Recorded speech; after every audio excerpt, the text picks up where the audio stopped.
we basically talked about the idea of having entrepreneurs get up on stage and talk about problems. This is a pretty familiar problem for me. Run into a lot of problems with my Mac, so hopefully somebody can help me. But it's kind of ironic. I actually spend, as an entrepreneur, I spend a lot of time thinking about problems every day and coming to quick solutions and mainly just punting on them. But after talking to Eric, I thought I better come up with something pretty decent. So over the summer, I spent a lot of time just on weekends mulling over some ideas, and I actually came up and found a really interesting problem and kind of vetted it with some other entrepreneur friends of mine. And ironically, I can't talk about that today because we just got it funded a few weeks ago. So it'll actually be launching, so that company and the product will launch at South by Southwest next year, but it's pretty awesome. So last couple weeks, since I can't talk about that, I thought we would talk about another small problem that I found on Twitter. I know everybody's tired of talking about Twitter, but we all live in it every day. So basically what I find on Twitter is a lot of like link vomit or link carpet bombing, right? Like this is basically my stream consists before 6 p.m. of link carpet bombing and then swarming around different events and like this conference. And then after 6 p.m., if you have kids, you're talking about your kids. If you don't have kids, you talk about TV shows. That's basically my Twitter stream. But during the day, I get all these links, right? So this is a link from one of my really good friends. And the issue I've had with this is I go and I click the link, and there's not a lot of context. Like, why did he put the link there? How is this associated with other links? Why did he share this?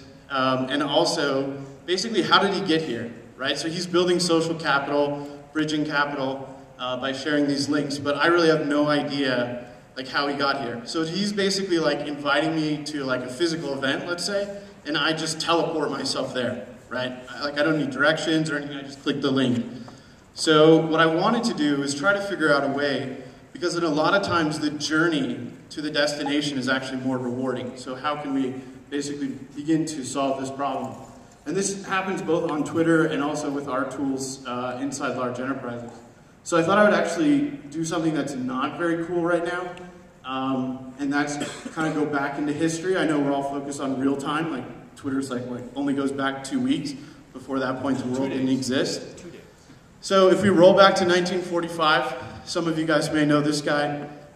He was basically a dean at MIT. He convinced FDR to basically start the Office of Science and Research, which his main goal was to facilitate the application of science to warfare for World War II. He managed about 6,000 scientists in the US. This is one of the things he's really well known for, unfortunately. He was the organizer of Manhattan Project, but he got really dismayed during the war about how we were applying knowledge to warfare, not really for the betterment of society. So in 1945, he actually published a pretty major piece called As We May Think, and this was published in Atlantic Monthly and has been republished many times over. The idea from this, though, is how can we take all of this scientific research that no one can actually manage individually and share that and have cross-pollination and basically come up with problem solving that betters society. So one of the devices he came up with was basically called the Memex. So the Memex was basically like the very early kind of alpha computer, you could almost call it. It was basically a microfilm desk where you could assemble sequences of microfilm research, you could annotate it, you could note it, and then other people could come and basically look at your trail.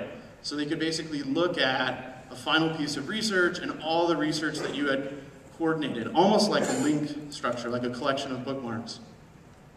So basically the problem I'm proposing and framing with this history is how can we take what Dr. Bush was talking about in 1945 and actually bring this to the forefront to how we share content online.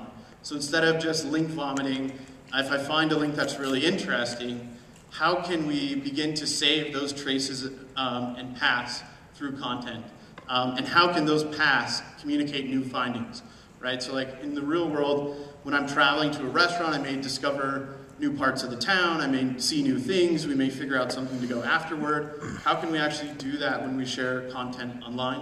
And I think that's going to be one of the big problems over the next couple of years to solve as we continue on this relentless real-time stream.